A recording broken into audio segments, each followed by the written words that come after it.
In the news this week, after weeks of scandal, Okey State Police Command finally gets down to the serious business of fighting crime.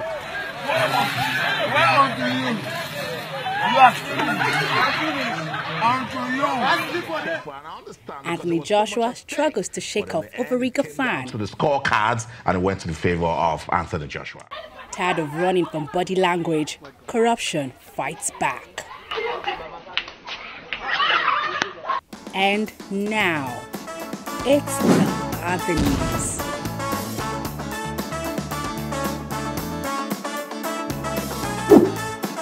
And here's your host, Okey Bakassi. Yeah, thank you. Thank you and welcome. It's the other news, the show that doesn't need a public holiday to visit you. What a week it has been since the last time we saw. A president flew in, some people trekked, and a governor fell down. Well, our show this week will be as eventful as the last 7 days or so. My guest today is a business executive with political ambition. Mr. Chidi Okoro in the building, ladies and gentlemen, a round of applause. Yeah, we have that and much more seasoned together and wrapped in this tasty shawarma of a show today. But first is the other news headlines, as always. President Muhammadu Buhari is slated to travel to London on his annual leave from the 9th of April. I hope the word annual in this annual leave means you go once in a year and not you go and stay for a whole year. Yeah. Baba, you should consider spending your leave, you know, in one of these many relaxing spots that we have in Nigeria.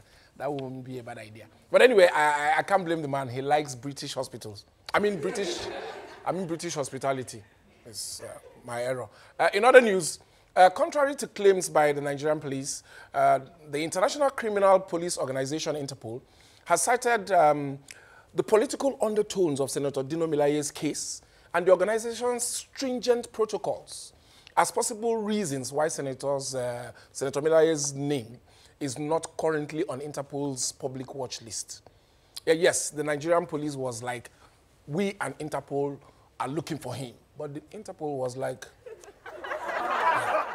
Anyway, presidential spokesman Malam Garba Shehu has been quoted as saying that Nigerians who are complaining of hunger should go and work. See, let me break it down for you, Malam Shehu. In order to eat, one must work. In order to work, jobs must day. And for jobs to day, the government needs to be working. But this government, anyway, you are eating right now, so you won't understand. When you finish shopping, your own, let's talk. Street sweepers in Edo State recently went on a protest to demand 6 months' salary arrears being owed them by the state government.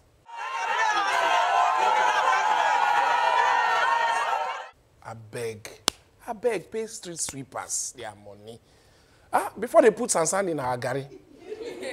What kind of problem is this? You give people work and not pay them their money. If they get angry and go abroad now, you will start complaining. Anyway, Governor Yaya Bello of Kogi State reportedly broke his foot during the Easter holidays. These Kogi politicians are funny. One is allegedly running and hiding, and the person who he claims is chasing him can't even now walk. And to other matters now, ever since the government released 2 lists of what it called looters, the PDP and APC have been caught in a war of words. That's right, yeah. You would hardly ever catch our political parties in a war of bright ideas. But talk is cheap, and so talk is all they ever seem to do. So that list is not a new thing to us. The APC and the PDP behave like the Ake and Popo of our politics. They're a bit different, but they're almost the same. They are troublesome, crafty, a little too well-fed and round in the stomach for our own good. They quarrel in public, in the daytime, but they laugh and jolly and share things at night. And each of them will agree that the other one has stunted growth. The growth of our dear country is what is important to us. So whatever they do, please let them focus. So the government released a couple of documents that were supposed to be the list of so-called confirmed looters. They named some PDP members, including the current PDP chairman, and some friends of the PDP in that list. But the government that did not know where the Inspector General was, and that did not know that some people it appointed to serve on federal boards were dead. We admit that this is a mistake, and corrections will be made. Now seem to have forgotten that some of its own people are corrupt. How convenient. Maybe this government is not just good at making lists. Remember the list of campaign promises the APC made? Well, that one did not work out. It did not work out so well, did it? In fact, I am sure if some people could go back to 2014 and 2015 and unpromise some of the things, they would. Nigerians do not want lists. We want results. See, when you arrest, arraign, and convict looters, we will know. You will not need to write any list for us. We will insult them at newspaper stands, drag them on Twitter and social media, or maybe bow and beg them for some more money. You know, bring it.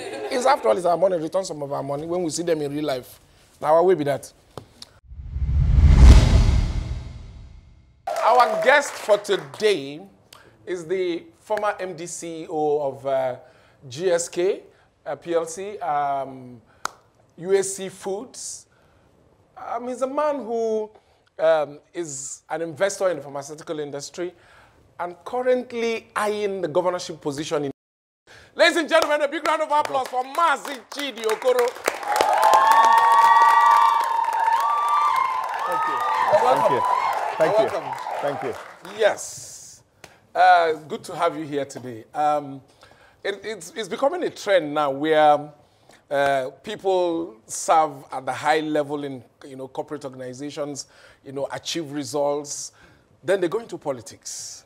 It's becoming a trend. So is it also your story, or there's something more to your own decision? Yeah, thank you very much. Okay, I think as Nigerians, we should be more interested in politics because political leadership determines whatever happens to us. But let's give you a few statistics to see why we should even be more interested. Unemployment, 34, 35%. Yeah. Youth unemployment, 60% plus. 15 million children out of school. Children get kidnapped and kidnapped from schools. If we all keep quiet, it will get worse. And the future, the prognosis for the future is even more interesting because a lot of African countries are leaving us behind. If we do nothing, it could be complicated. I'm not leaving a corporate world for politics only. Politics should be part of our lives. We should all be involved, number one. Number two, I'm leaving to play in the pharma sector, which is my base, which is my family business. And I'm interested in vying for the governorship position because I think I'm pretty well prepared. I think that our state needs, even our country, do need thinker workers as against emperors, rulers, and messiahs. I think we need to try to drive that shit. And I think I'm a thinker worker. How do we make sure that this demographic that is very active on social media, but not very active when it comes to the day of casting their ballots, how do we transfer this energy on social media into results, in politics? How do we do that? I think the world is changing, and it's something that we also have to be aware of. Social media is relatively new. Nigeria has 92 million people on internet, 7 million on Twitter, 16 million on Facebook. I think over time, this will start to actually translate. But no one has clear statistics that the guys on social media do not vote. It's all assumption. I think Nigeria lives on assumption.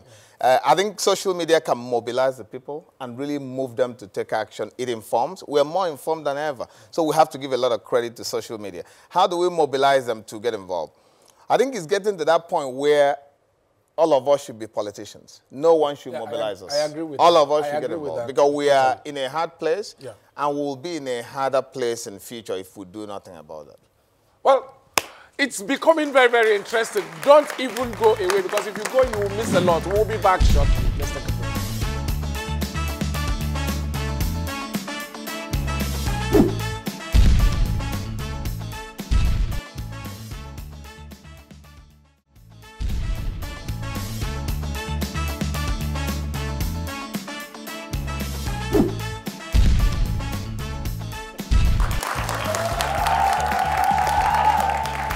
Yes, you're still watching the other news, and I'm still here with my guest, Guest Chidi Okoro. If you're just joining us, please stay with us. It's becoming more engaging. Now, considering the situation politically and otherwise, what are the politicians not doing right? Why are we failing? Yeah, I will look at Imo State. And Imo State is part of Nigeria, signifies so many things wrong with Nigeria as well.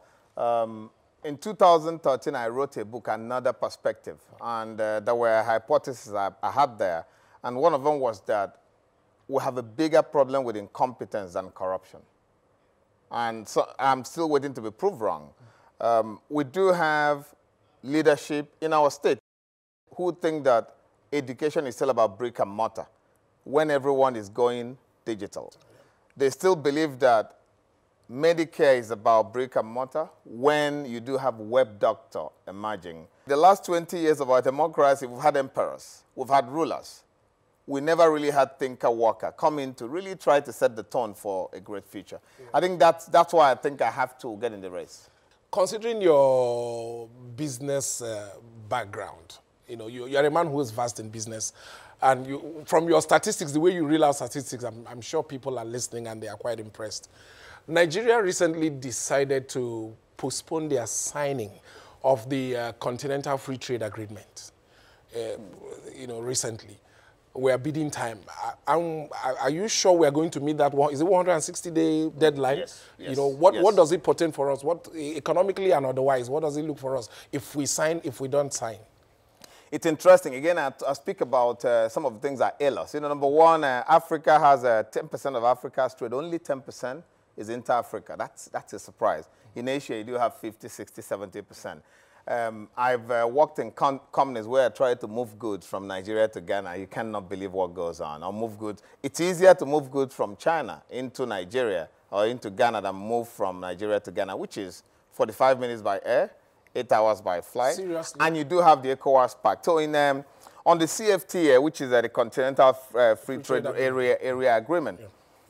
Nigeria is a country of vested interest. And we're bidding, and there's nothing wrong with consultation. The presidency said they want to consult for that. I think a Manufacturers Association came out to say this could cause loss of jobs. And the president thinks that we have to protect our jobs and protect the industry. Nothing wrong with that. Providing the guys we are protecting are given time to build up capability and muscle to compete in Africa. Because eventually you have to open up the borders. You have no choice. And I speak about incompetence and lack of awareness because I've had chance to run a company in Africa. You know, Suntry, I was the MD for Africa. And I travel around. Nigeria has capability they don't even know. Because many of these African countries manufacture nothing, zilch. And we do have some industries. Do we manufacture anything? We do package things. Package? Yes, and that's called manufacturing. Okay. And there are some areas, there are some of our industries that can actually compete across the value chain. And I've seen some of them, and I'm speaking with a couple of them, because one of the things I'm also going to do is to try to take our companies into Africa. Why compete for 195 million people when you can compete for 1 billion people? Exactly. Providing Nigeria understand that if we protect our industries, that they build the capability to compete over time, because you cannot protect them forever. That's one. Providing we are aware that South Africa is waiting to tidy up legal agreement before they sign. They will sign, and if they sign, they will attack this 1 billion market, people market, and we may not be ready for that. I agree, let's take time, but let's be sure there's a lead time to sign off. If we do not sign, there are consequences. We won't see it today, it will come in the future. Okay, so it's an agreement we have to sign. And we have to sign within the 160 days deadline. Absolutely. Either way. Okay. As somebody who you were able to build your career from ground to MD, there are lots of Nigerians who are every day busy, you know, dropping CVs here and there, you know, hoping that one day that dream job. In fact, we're not even talking about dream jobs anymore because those jobs only exist in your dreams. Absolutely. Now people just want jobs to survive. That's why it's called dream job. Yeah, people just want jobs to survive. So for young people who are busy distributing CVs and hoping, do you have any special advice for them? I'm looking at how, you know, things have turned out and people are getting frustrated every day. What do you say to a young man who's pushing CV here and there and everywhere? I think a few things to put on the table. Number one, it's easy to stand out in Nigeria as a young person. because getting to meeting on time, prepared, properly dressed, stands you out. It's easy. And I encourage the young ones to be aware of that. Just be aware of that. You know, what skills you need to stand out. That's the first one. Number two is you got to learn, and learn beyond your field. I have a friend who is, he used to work in one of the major paint industries. So he told me that his son is a medical doctor, but he makes more money from painting because while in medical school, he was learning how to paint. So learn, build skill, and be ready to take on jobs where you don't get paid. That's called delayed gratification. That's one thing that I also encourage people. Have your feet on the ground. One big challenge we have in a workplace, we cannot think complete, not right or wrong. We think quick, not either right or wrong, but we are not complete in thinking. You have to understand, gain that skill to think complete and be able to execute. You know, we can say stuff on the table, we can make plans, but we don't step out to do them. So if you can do those, I think you stand out. But standing out in Nigeria for a young person is pretty easy, but it's very complicated because the jobs are not there. Yeah, wow. You know, listening to you talk is like being in a lecture room and taking lectures. You know, I wish I could be taking notes and talking to you. It's been very, very rewarding. And I'm sure some Nigerians watching this program and hearing you talk will be thinking, this man is too serious. You know, look at statistics, talking about numbers and everything. What do you do when you're not doing serious business? Because you look very, very serious. Like, yes. In fact, I feel like giving you this country now to say, oh, yeah, manage it. Okay? Okay, but what do you do when you're not this serious? I do many things. I'm just a father, a husband, a brother, you know, so that's all I am. I'm not MD, I'm not serious. I play football until 2 years ago. I had we all love soccer. The World Cup is around the corner. Absolutely. I love football. I follow 2 football clubs, one here, one over there. Okay. And I do read a lot. I like to read and learn. It's been a wonderful interview. I know you want to start from the governorship position. If we cross that hurdle, are we thinking president as well? Anything can happen. Nigeria is a great country, but it can only get great if we have great people trying to manage it and give it great. Thank you very much, Mr. Chidi Okoro. It's been amazing talking to you. Thank you very much. To another matter now. Winnie Madikizela-Mandela, the legendary anti-apartheid activist, passed away this week at age 81. Winnie was the wife of Nelson Mandela, but she was a freedom fighter and revolutionary in her own right. In fact, you could say she was a real slave queen, as she helped slay the legacy of apartheid in South Africa. And she did it not for likes, but for her people. Winnie Mandela not only took care of the children when Nelson Mandela was away in prison in Robben Island, but she kept up the fight and was exiled, jailed, and tortured. With a smile, tough words, and a sharp intellect, Winnie Madikizela-Mandela brought attention to the plight of Nelson Mandela and his fellow political prisoners. She was a force in the ANC, and many looked upon her as the mother of the nation.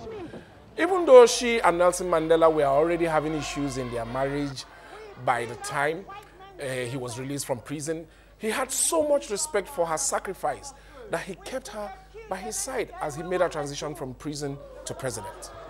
Well, it was either that, or she said, you want to do that alone? After all my efforts, bring your hand. It is me and you today. I'm not going anywhere. Well, Mama Winnie was also a controversial figure. She was a radical leader who, over the years, was accused of everything from infidelity to being complicit in murder and even convicted of fraud.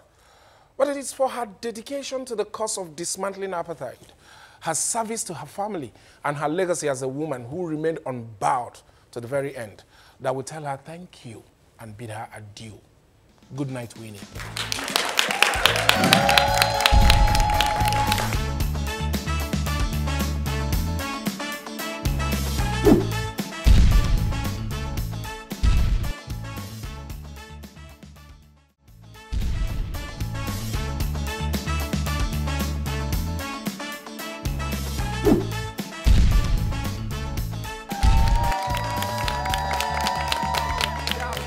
As Nigerians celebrated Easter, the season of celebrating sacrifice, repentance, and clean slates, Ibrahim Mantu, a former senator under the platform of the People's Democratic Party, made this shocking, repentant confession.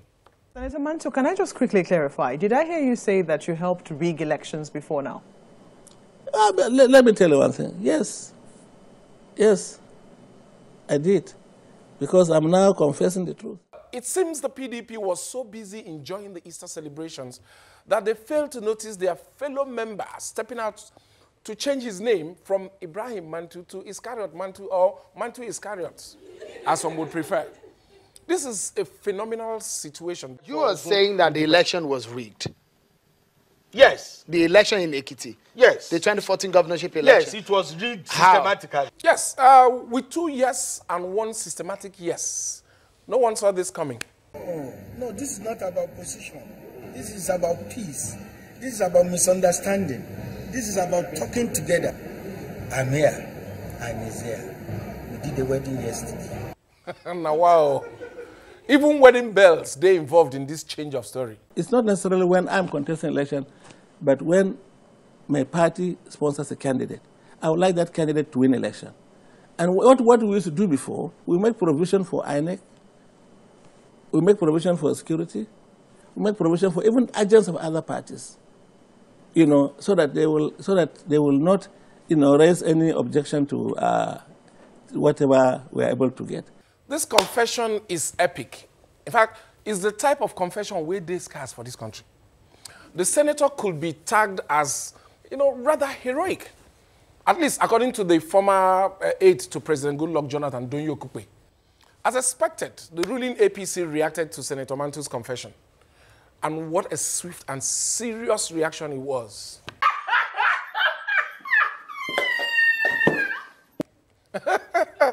Well, they finally caught their breath and advised the PDP to follow in the footsteps of the heroic senator by exposing other culprits.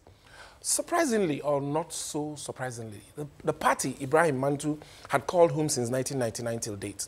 The same party he was a senator in from 1999 till 2007. And at a point, a deputy senate president.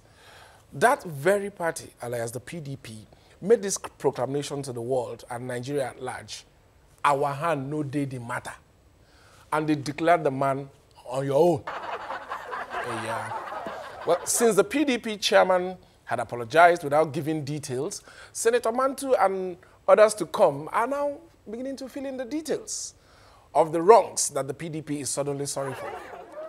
Even with the penalty of election fraud, according to INEC, either being a fine or jail time, the former senator still came out and said his bit. And as expected, people like the popular son, Femi Falana, are already insisting that he spend time in prison. For a country like Nigeria, there should probably be an amnesty program for riggers that are ready to come clean. After all, this provision has already been made for looters, militants, and maybe soon terrorists. Let's just add this one to the list. Thanks to heroic Ibrahim Iscariot Mantu, Nigerians will be watching the federal government and INEC like exam invigilators. In the meantime, there are people watching this saga and taking notes. As for this party, yes, the APC, when they finish laughing, we'll remind them that some of their own senators and some of their own senior members used to be in the PDP, and we are probably there during the period Mantu was confessing about. We are watching you too. Not only PDP allegedly get uru. Continue. That's it for today, folks. As always, it's been wonderful hanging out with you all. Our handle on Twitter, Instagram, Facebook, and YouTube is The Other News CTV. So follow, add, subscribe, and engage with us online. We'll love that. To be a part of our amazing live audience, just call the number on your screen, and we'll hook you up. Our people say those who are wise will always find a way.